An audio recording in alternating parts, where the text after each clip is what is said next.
Friends இங்கே பாருங்கள், நம்மளுடைய ரவை கோதுமை தோசை ரெடி பண்ணியிருக்கேன். ரொம்பவே சூப்பராக இருக்கும் ஃப்ரெண்ட்ஸ். இங்கே பாருங்கள், சூப்பராக இருக்கும் பாருங்கள். மெது நைஸாக இருக்குது பாருங்கள் ஃப்ரெண்ட்ஸ். ரொம்ப நல்லாயிருக்கும் friends. Hello friends, SRH food சேனலின் அன்பான வணக்கம் ஃப்ரெண்ட்ஸ். இங்கே பாருங்கள், ரவை கோதுமை வச்சு தோசை ரெடி பண்ணியிருக்கேன். ரொம்ப சூப்பராக இருக்கும் ஃப்ரெண்ட்ஸ். அதுக்கு தகுந்த மாதிரியே சட்னி ரெடி பண்ணிக்கலாம், தேங்காய் சட்னி. ரொம்ப சூப்பராக இருக்கும். இங்கே பாருங்கள், தோசைக்கும் நல்லா நைஸாக வந்துருக்கு பாருங்கள். நம்ம அரிசி மாவு ஊற வச்சு அரைச்சி கஷ்டப்பட வேண்டாம். இங்கே பாருங்கள், சீக்கிரமாகவும் ரெடி பண்ணியிருக்கலாம். நீங்கள் இது மாதிரி இல்லைனாலும், இது வேண்டான்னா கூட நான் வெறும் தோசையாகவும் ஊற்றியிருக்கேன், காமிச்சிருக்கேன் பாருங்கள்.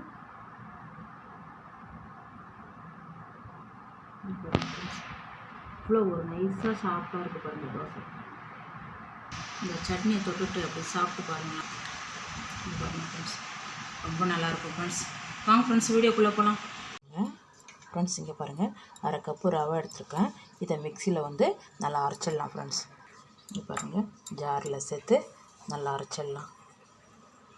நைஸாக அரைச்சிடுங்க. இங்கே பாருங்கள், நல்லா நைஸாக அரைச்சிருக்கேன். இதை வேறு பாத்திரத்துக்கு மாற்றிக்கலாம். இங்கே பாருங்கள் ஃப்ரெண்ட்ஸ், ரவை சேர்த்துட்டோம். ஒரு கப்பு கோதுமை மாவு, அரை கப்பு ரவை, ஒரு கப்பு கோதுமை மாவு. இந்த மாவுக்கு உப்பு, தண்ணி விட்டு திட்டமாக நல்லா கரைச்சிடும். நம்ம எப்படி தோசை ஊற்றுவோமோ அந்த அளவுக்கு கரைச்சிக்கிட்டால் போதும் ஃப்ரெண்ட்ஸ். இங்கே பாருங்கள், நல்லா கலந்து விட்டுட்டேன். ரொம்ப திக்காக இருக்கக்கூடாது. கோதுமை தோசைன்றதால இப்படி தான் இருக்கணும். அப்போ தான் நல்லாயிருக்கும், நைஸாக வரும் தோசை. இங்கே பாருங்கள், இது அப்படியே இருக்கட்டும் ஒரு 10 நிமிஷம். இங்கே பாருங்கள், மாவு நல்லா பிடிச்சிருக்கு. நம்ம தோசை ஊற்றிடலாம் ஃப்ரெண்ட்ஸ். இங்கே பாருங்கள், இது எல்லாமே நம்ம ஒன்றா கலந்துருவோம். காரத்துக்கு பச்சை மிளகாவும் சேர்த்துருக்கேன். கொஞ்சம் காரமாக இருந்தால் இன்னும் நல்லாயிருக்கும். ஒரு 1/4 ஸ்பூனுக்கு கார மிளகாத்தூள். இதுக்கு மட்டும் உப்பு கரெக்டாக பார்த்து செக் பண்ணி ஒரு 1/4 ஸ்பூன் சேர்த்துக்குங்க. இது எல்லாமே ஒன்று சேர்த்து கலந்து விட்டுடுங்க. தோசை மேலே தான் வைக்க போகிறோம். நீங்கள் வேண்டான்னா கூட இதை நிறுத்திக்கலாம் ஃப்ரெண்ட்ஸ். இங்கே பாருங்கள், கல் வச்சுட்டேன். தோசைக்கல் நல்லா காஞ்சிடுது. நம்ம கலந்து வச்சுருக்க மாவு, நம்ம எப்படி கலந்து வச்சுக்கிற மாவை தோசை எப்படி ஊற்றுவோமோ அதே மாதிரி ஊற்றிடுங்க.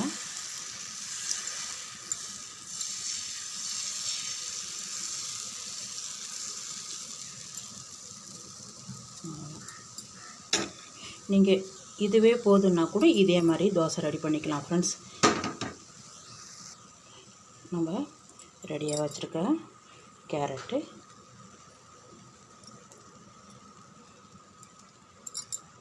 இது வேண்டாம் தோசை மட்டும்னா கூட சூப்பராக இருக்கும். எண்ணெய் விட்டுடுங்க. மிதமான தீயில் வைங்க. சூப்பராக இருக்கும் தோசை சாப்பிட்றதுக்கு. இப்போதும் அரிசி மாவு தோசை சாப்பிட்றோம். இப்படி ஒரு டைம் செஞ்சு பாருங்கள், ரொம்பவே நல்லாயிருக்கும். அதுவும் தோசை மாவெல்லாம் இல்லைன்னா உடனே வீட்டில் இருக்கிற பொருளை தான் இது. நம்ம லைட்டாக எடுத்து விடுங்க. இதை ஃபஸ்ட்டு நல்லா அந்த மாவு கூடயே ஒட்டுட்டோம். நம்ம திருப்பி போடும்போது விடாமல் இருக்கும். அதுக்காக இப்போ திருப்பி போடுங்க. அப்படியே தோசை திருப்பிடுங்க. சூப்பராக பாருங்கள், நல்ல வாசனையாக இருக்குது. கேரட்டு, வெங்காயம், பச்சை மிளகாய், மல்லி எல்லாமே சேர்ந்து வதங்குது இல்லையா, நல்ல வாசனையாக இருக்குது தோசை. அப்படியே மெதுவாக திருப்பிடுங்க. சூப்பராக இருக்குது பாருங்கள் தோசை. அவ்வளோதான் ஃப்ரெண்ட்ஸ், ரெடியாக எடுத்து நம்மளுடைய கோதுமை தோசை, ரவை கோதுமை சேர்த்து தோசை ரெடியாக எடுத்து தோசை ஊற்றிருக்கேன். இதே மாதிரி நல்லா வேகட்டும். வெந்த பருப்பை திருப்பி விடுங்க. இதே மாதிரி எல்லா தோசையும் ஊற்றிக்கலாம் ஃப்ரெண்ட்ஸ். நல்லா வேகட்டும். வெந்த பிறகு திருப்பி திருப்பி விட்டுட்டு இதே மாதிரி மாவு இருக்குது இல்லையா, எல்லா தோசை இது மாதிரி ஊற்றிடுங்க. சூப்பரான தோசை ரெடி. இது பாருங்கள் ஃப்ரெண்ட்ஸ், கோதுமை ரவை சேர்த்து தோசை ரெடி பண்ணியிருக்கேன். ரொம்ப சூப்பராக இருக்குது பாருங்கள் ஃப்ரெண்ட்ஸ். இங்கே பாருங்கள், நம்ம கேரட்டு திருவள்ளி எதுவும் இல்லாமலே தோசை மட்டும் நம்ம எடுத்துக்கலாம்.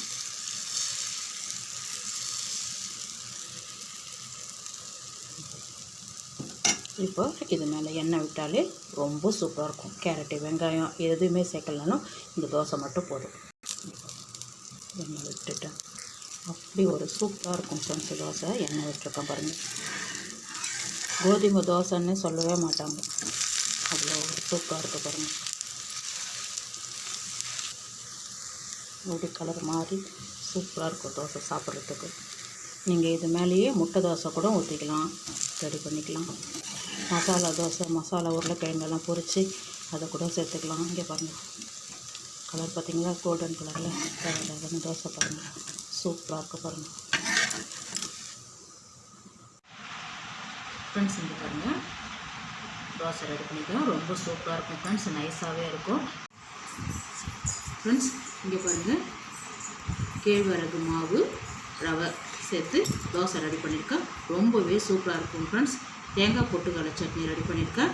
ரொம்ப நல்லாயிருக்கும் ஃப்ரெண்ட்ஸ். பாருங்கள், தோசை ரொம்ப நல்லாயிருக்கும் ஃப்ரெண்ட்ஸ்.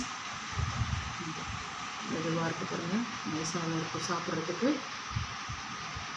சட்னியில் தொட்டு சாப்பிட்றதுக்கு அவ்வளோ ஒரு டேஸ்ட்டாக இருக்கும். சூப்பராக இருக்கும் ஃப்ரெண்ட்ஸ்.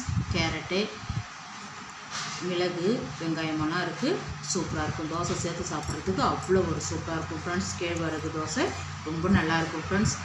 வாங்க ஃப்ரெண்ட்ஸ், வீடியோக்குள்ளே போகலாம். ஒரு அரை கப்பு ரவை எடுத்திருக்கேன், வறுத்த ரவை. அரை கப்பு கெட்டியான தயிர்,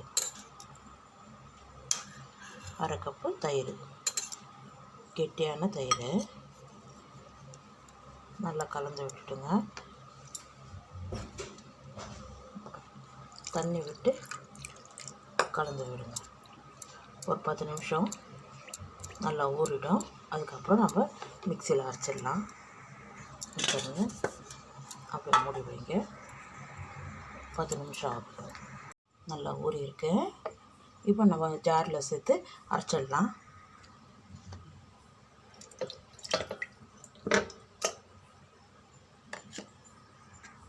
ஃப்ரெண்ட்ஸ், இங்கே பாருங்கள், இது கூடவே ஒரு கப்பு கேழ்வரகு மாவு,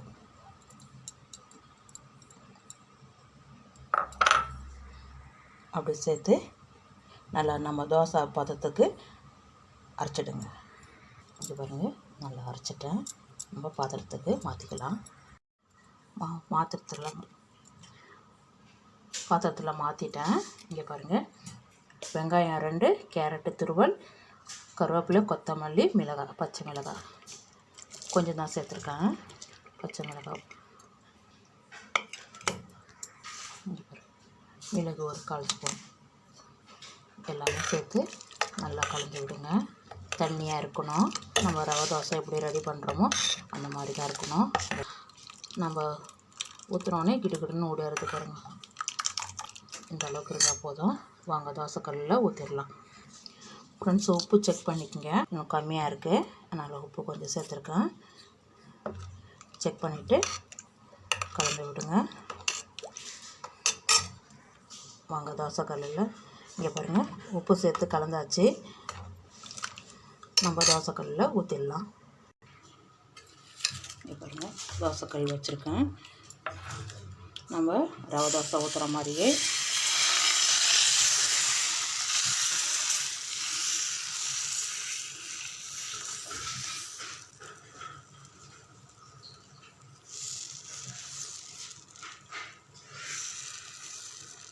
கொஞ்சமாக எண்ணெய் விட்டுடுங்க. இங்கே பாருங்கள், இவ்வளோ அழகாக மொறுமொறுன்னு இருக்கு பாருங்கள். தோசை ரெடி ஆகிடுது. ஒரு தட்டில் மாற்றிடலாம். திரும்பவும் தோசை ஊற்றிடலாம்.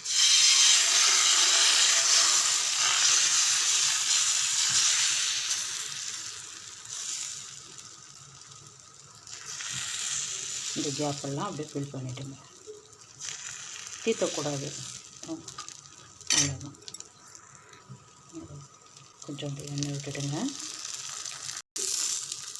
இது பாருங்கள், நல்லா